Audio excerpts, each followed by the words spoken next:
All right, everyone, welcome back to another deep dive. Today, we're going to be talking about something that might sound a little bit dry, application portfolio management. Ooh, It sounds a little dry, it does sound a little dry. but actually it can be pretty fun. So we're going to try to spice it up a little bit, make it interesting, because it's something that I think everybody really needs to be doing, and it's not as hard as it sounds. Yeah, and even if you're not super technical, I think there's a lot of value to be found in this deep dive. Yeah, absolutely. So application portfolio management, think about it like spring cleaning for your tech. Oh, I like that. You know, how many of us have like a million apps on our phones and we're paying for subscriptions we don't even use? Oh, yeah. And or, you've got, 10 different, word processing programs, Yeah. And you only use one. Exactly. So it's kind of like, cleaning up and making sure that your digital life is streamlined and There you optimized. go. Yeah. Exactly. And it's about getting the most out of the technology that you use and making sure that it's actually serving you rather than the other way around. Absolutely. So to kick things off, why don't you give us a little bit more of a formal definition of what exactly application portfolio management is?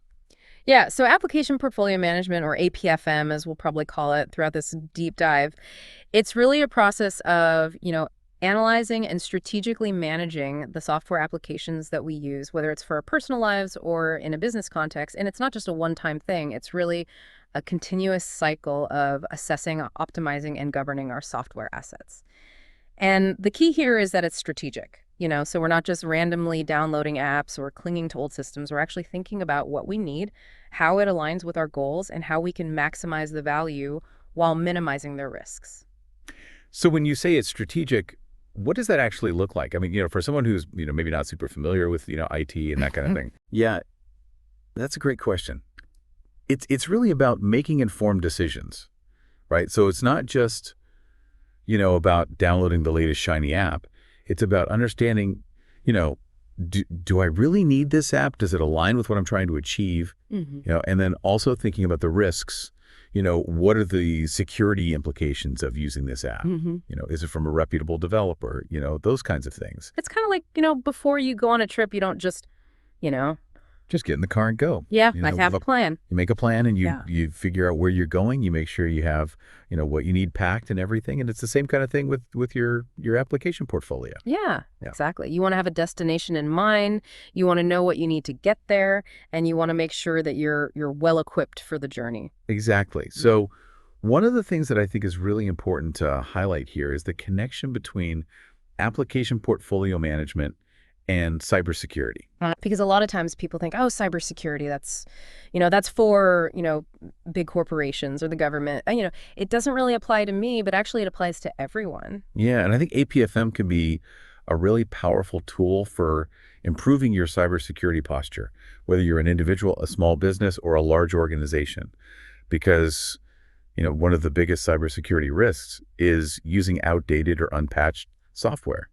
Right, those are often the targets for attackers because they have known vulnerabilities. It's like leaving your front door unlocked, Exactly. Yeah. It's an open invitation. And I think we've all heard these stories about, these major data breaches that happen. And a lot of times it's because someone was using, an outdated version of some software, or they hadn't patched something. And it's like, that's all it takes. It's like one little crack in your armor, and that's all it takes for someone to, exploit it. Yeah, and it's so easy to overlook these things because we get busy, we have a million things going on, but taking the time to do that, APFM process to really assess what you're using, make sure it's up to date, make sure it's from a reputable source, it can go a long way in protecting yourself from those kinds of threats. Absolutely. And I think one of the tools that's really helpful for kind of visualizing this and understanding, where your vulnerabilities might lie is the strategic matrix. Yes, the strategic matrix. Love the strategic matrix. It's a really great tool for understanding, where your applications fall in terms of their value and the risk that they pose. So it's basically a 4-quadrant grid. You have high value, low value, high risk, low risk, and you can plot your applications on this grid based on how important they are to you and how risky they might be. And that can be really helpful for figuring out, okay, which applications do I need to focus on? Which ones are kind of my low-hanging fruit that I can easily, update or get rid of, or which ones are maybe, more mission critical, and I need to make sure that they're, really secure and up to date. Exactly. And I think one of the things that's really interesting about the strategic matrix is that it can help you identify maybe some hidden gems. Hmm. You might have an application that you've been using for years that, is super valuable, but you've been neglecting it because it's kind of old or it's not as flashy as some of the newer apps. Right. It's like that, trusty old tool that's in the back of your toolbox, Yeah, that you exactly. always forget about, but it's actually the one that you need.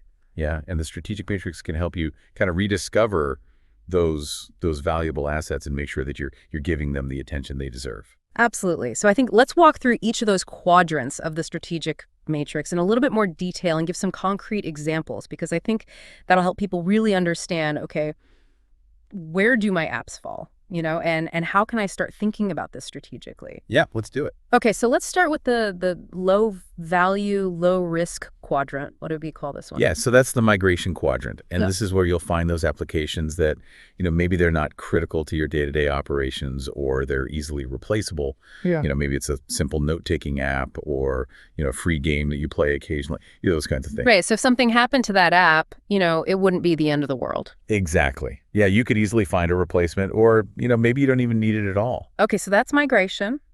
What about high value, low risk? All right, so that's our good acquisition, upgrade, re-engineering candidates quadrant. Yeah. And these are the applications that are really important to you or your business, but they're generally well-maintained. They're from reputable vendors. They have good security track record, so you don't have to worry too much about them. They're kind of running smoothly in the background. But you do want to make sure that you're keeping them up to date. You're applying updates as they become available, and you're just keeping an eye on them to make sure that they're continuing to meet your needs. So this would be like maybe your main, project management software or your. Yeah, exactly. Like if you're using, project management software like Asana or Trello or, a cloud storage solution like Dropbox or Google Drive, Yeah. Those are the kinds of applications that would fall into this quadrant. Okay, cool. So those are the good ones, the ones that we like to see in our portfolio. What about low value, high risk? Ooh, okay. This is where things get a little bit more interesting. This is the scary zone. This is the scary zone. Yeah. This is the poor acquisition, upgrade, or re-engineering candidates quadrant. And these are the applications that, maybe they're not super important to you, but they could pose a significant risk if they were compromised. So, this might be an old legacy system that you're still using because, it's familiar or it's too expensive to replace, or, might be an app that you downloaded years ago and you haven't used in forever, but it's still sitting there on your phone, collecting dust and potentially collecting data. Right. And those are the ones that we really want to try to get rid of if we can. Exactly. Yeah, these are the ones that you want to either, get rid of completely if you're not using them, or if you absolutely have to keep them, you want to make sure that you're taking steps to mitigate the risk. Yeah. Maybe you're isolating them on a separate network or you're limiting who has access to them, those kinds of things. Right. Okay, so that's low value, high risk. What about high value, high risk? Okay, so this is the low priority re-engineering quadrant. And this is where you'll find those applications that are absolutely critical to your operations, but they're also complex or expensive to manage, or they might have some inherent security risks.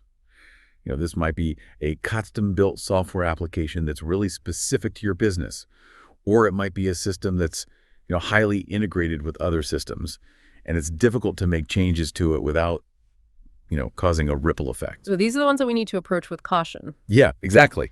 These are the ones that you don't want to just, rip and replace without careful planning. You need to really think about, what are the risks and benefits of making changes, and you need to have a solid plan in place before you do anything. Okay, great. So now that we've kind of walked through those four quadrants of the strategic matrix, I think people are starting to get a sense of, okay, how do I actually apply this to my own, digital life or my own business? Right. But even understanding the strategic matrix is just the beginning, right? This is just the first step. So how do we actually put this into practice? Yeah, so let's talk about how to actually perform application portfolio management. Okay.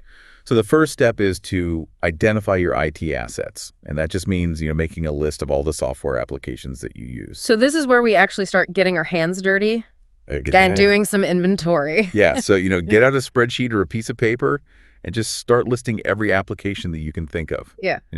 Don't worry about being too detailed at this point. Just get everything down. Okay. And so once we have our list, what's next? So once you have your list, you want to start gathering some key information about each application.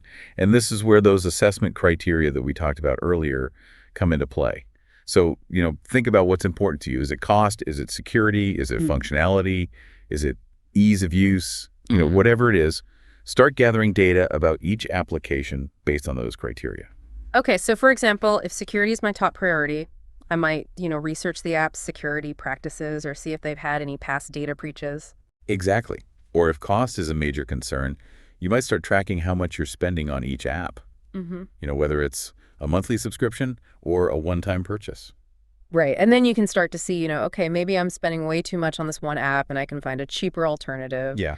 Or, maybe this app is really cheap, but it has terrible security practices, so maybe I need to reconsider using it. Exactly. Yeah. It's all about making informed decisions based on your individual needs and priorities. Okay, cool. So we've identified our IT assets. We've gathered some information about them. Now what? Now it's time to define and empower leadership. Okay, wait, leadership. This is where it gets a little tricky because we've been talking about this from an individual perspective, like managing your own personal application portfolio. Right. But what about in a business context? Yeah, so in a business context, this step is all about getting buy-in from the top. You need to have someone who's championing this initiative and who has the authority to make decisions about, what applications are used and how they're managed. So this is where you need to get your CIO or your CTO on board. Exactly. And even if you're a small business, Yeah. you might not have a CIO or a CTO, but you need to have someone who's in charge of IT and who understands the importance of application portfolio management. Right. And they need to be able to, set the tone and make sure that everyone's on the same page and that everyone understands, the importance of this and the benefits of doing it. Yeah, exactly. It's about creating a culture of security and awareness. Okay, cool. So we've defined and empowered leadership. What's next? All right. So now that you've identified your IT assets, gathered some key information, and defined your leadership role, it's time to establish your assessment criteria. So this is where we're going to actually, start scoring our applications. Exactly. So you want to take those factors that matter most to you, cost, security, functionality, etc., and create a clear set of standards for evaluating your applications. So this is where we're going to, pull out our red pen and start grading our apps. Exactly. Give them a letter grade or a numerical score, whatever system works for you. And this will help you make those tough decisions about which apps to keep, which ones to ditch, and where to invest your time and money. Okay, cool. So we've established our assessment criteria. What's next? Next, you want to prioritize your investment. So look at your application portfolio and decide where you're going to focus your time and resources. So this is where we start making some decisions. Exactly. So, you might decide to focus on migrating away from those high-risk, low-value applications, or you might decide to invest in upgrading your mission-critical systems, or you might decide to do a little bit of both. Right. And this is where the strategic matrix can really come in handy because it can help you visualize, where your biggest risks and opportunities are. Exactly. It's a great tool for guiding your decision-making process. Okay, great. So we've prioritized our investments. What's the final step? So the final step, and this is really important, is to continuously rebalance your portfolio. Okay, so this is not a one and done kind of thing. No, it's not a set it and forget it kind of thing. Technology is constantly evolving. New threats are emerging, new applications are being developed. So you need to be constantly reassessing your portfolio and making adjustments as needed. So it's like, balancing your financial portfolio. Exactly. You're not just going to, set it up once and then never look at it again. You need to rebalance it periodically. Right, exactly. So you need to kind of keep an eye on things and make sure that you're still, meeting your needs and that you're still mitigating your risks. And the good news is that there are tools and technologies that can help you automate a lot of this process. So you don't have to do everything manually. There are software solutions that can help you track your applications, monitor their security posture, and even automate some of the remediation tasks. Wow. So it's like, having a little robot that's, taking care of all this for you in the background. Exactly. Well, not quite a robot, but, software can definitely make your life a lot easier. Awesome. Well, I think this has been a really great overview of application portfolio management. Yeah, I think so too. And I hope our listeners are starting to see how this can be relevant and valuable to them, whether they're, managing their own personal tech or, they're working in a large organization. Yeah, absolutely. And I think the key takeaway here is that APFM is not just for IT experts. It's for everyone who uses technology. Absolutely. And, I think a lot of people are intimidated by the term, application portfolio management. It sounds very, corporate and technical, but really it's just about being smart about your technology and making sure that it's working for you. Exactly. It's about Yes. taking control of your tech instead of letting it control you. I love that. Yeah. So in part 2 of our deep dive on application portfolio management, we're going to be exploring how this all plays out in different scenarios. Yes. So we're going to be looking at, how does this work for freelancers? How does this work for small businesses? How does this work for large organizations? And we're going to be talking about some of the specific challenges and opportunities that come up in each of those contexts. Yeah, I'm really looking forward to that conversation. Me too. So stay tuned for part 2. Welcome back to our deep dive on application portfolio management, or ATFM. In part 1, we kind of laid the groundwork, talked about what it is, why it's important, and some of the key concepts. They kind of set the stage. Yeah. So now I think it would be really helpful to see how this actually plays out in some real world scenarios. Yeah, let's get practical. Yeah. Absolutely. So let's imagine for a second that we are a freelancer. Okay. Maybe a graphic designer. All right. And they're, running their own business, and they're using a whole bunch of different apps and software to do their work. Yeah. So they've got their, graphic design software. They probably have some project management tools, maybe some cloud storage, for their files, invoicing, communication. Yeah. All kinds of stuff. Right. It's like a whole digital ecosystem. Exactly. Just to keep their business afloat. And it can be overwhelming, right? Oh, yeah. To keep track of all of that. Especially, when you're kind of wearing all the hats. You're the CEO, you're the CFO, you're the IT person. Exactly. You're everything. Yeah. Yeah. So how can APFM help someone like that? So I think one of the first things that, our freelance graphic designer can do is just to sit down and create that list of all the software that they're using. Yeah. And this doesn't have to be anything fancy, just a simple spreadsheet or even just a piece of paper.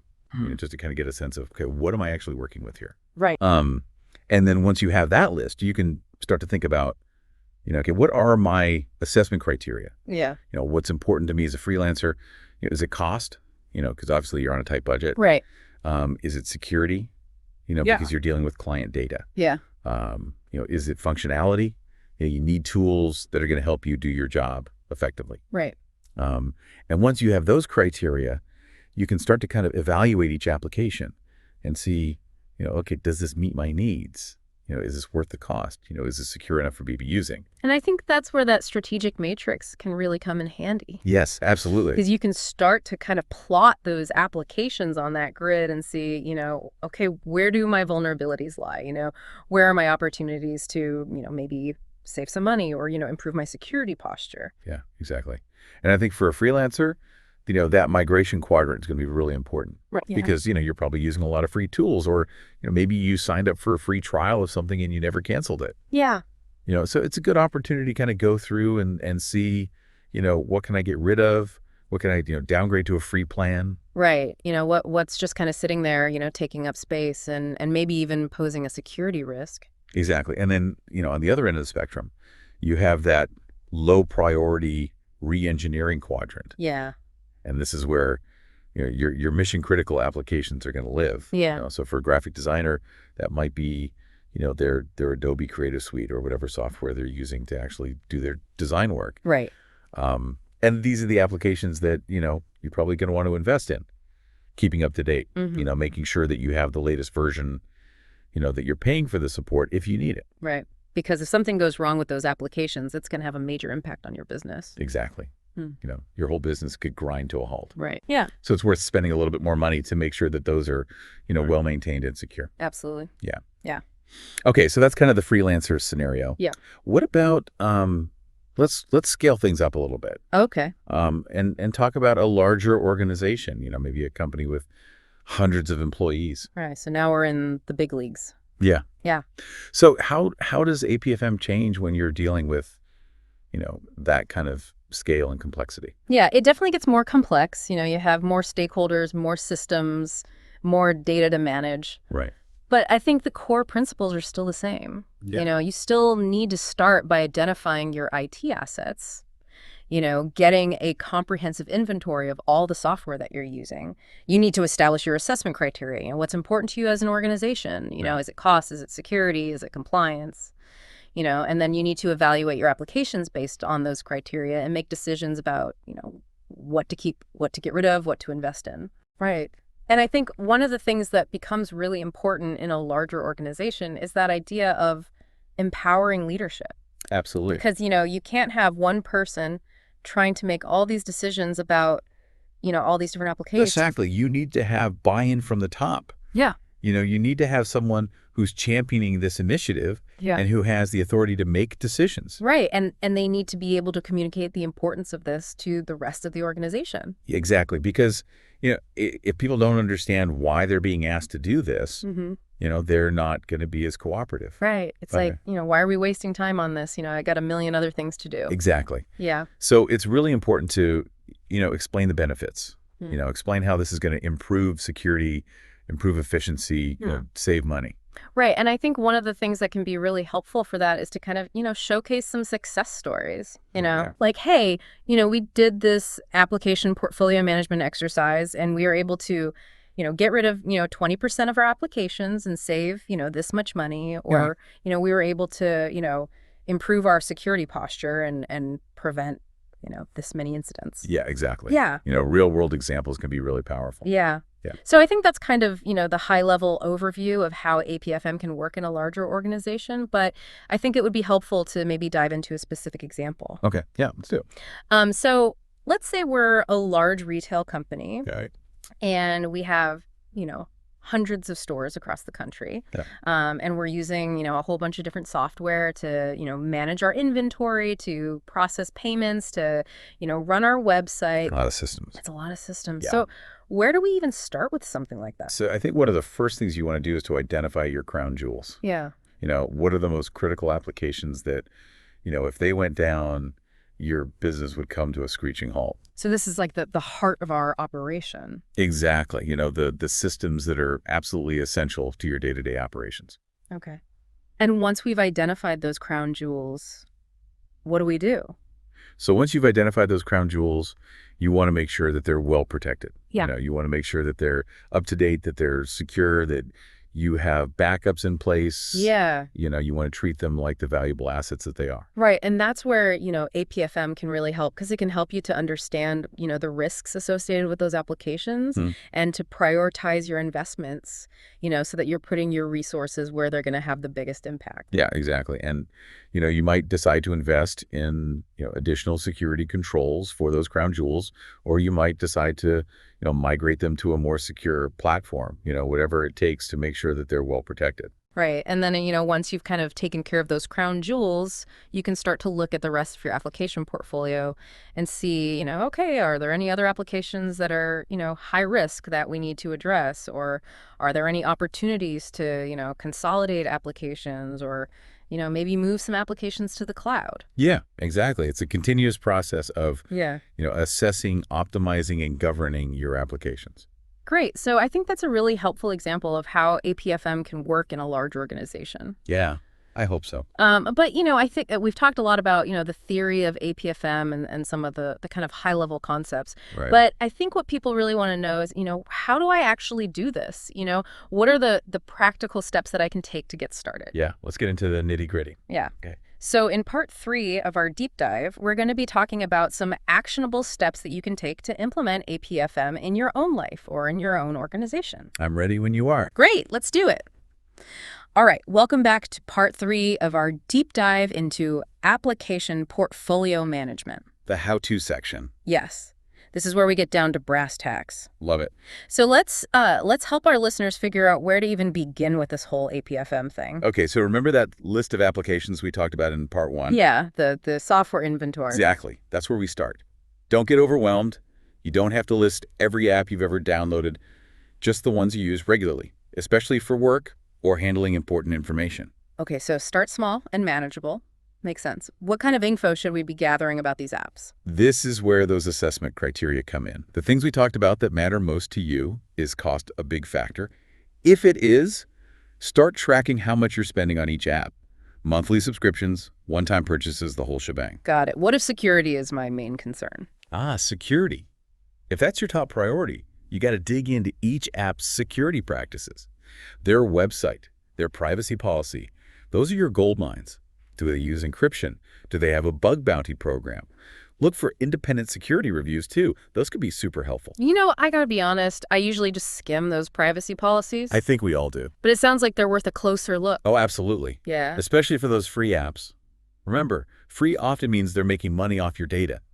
Taking a few minutes to understand what they're collecting and how they're using it can be eye-opening. Yeah, it's like that saying, if you're not paying for the product, you are the product. Exactly. It's all about awareness and making informed choices. And speaking of awareness, remember, APFM isn't a one-time thing. Technology changes so fast you get to make it a habit to check in on your application portfolio regularly. So like scheduling checkups for your tech. Exactly. Quarterly or even once a year. Take some time to review your apps, check for updates, see if they're still meeting your needs. You might be surprised how your priorities or usage patterns change over time. Okay, so we've got our list. We're gathering info. We're making it a regular habit. What are some other resources or tools that can help us with APFM? Oh, there are some fantastic resources out there. The National Institute of Standards and Technology, NIST, has a great framework specifically for application security. And then you've got organizations like SANS Institute and ISACA. They're all about cybersecurity and IT governance. Tons of great info there. It sounds like there's a lot to learn, Yeah. but it seems like taking that first step is the key. It is. Don't be afraid to experiment. Find what works for you. There's no one-size-fits-all APFM solution. The important thing is to be proactive. Take control of your tech. Make decisions that line up with your values and goals. This has been incredible, really insightful. Glad to hear it. It's amazing how something that sounded so technical at first turned out to be so relevant to everyone. It's all about empowering people to make smart choices about the technology they use. Absolutely. Yeah. And to our listeners, we hope this deep dive has given you the knowledge and motivation to start your own APFM journey. Remember, a little effort can go a long way in creating a more secure, efficient, and enjoyable digital life. Thanks for tuning in, and we'll catch you on the next deep dive where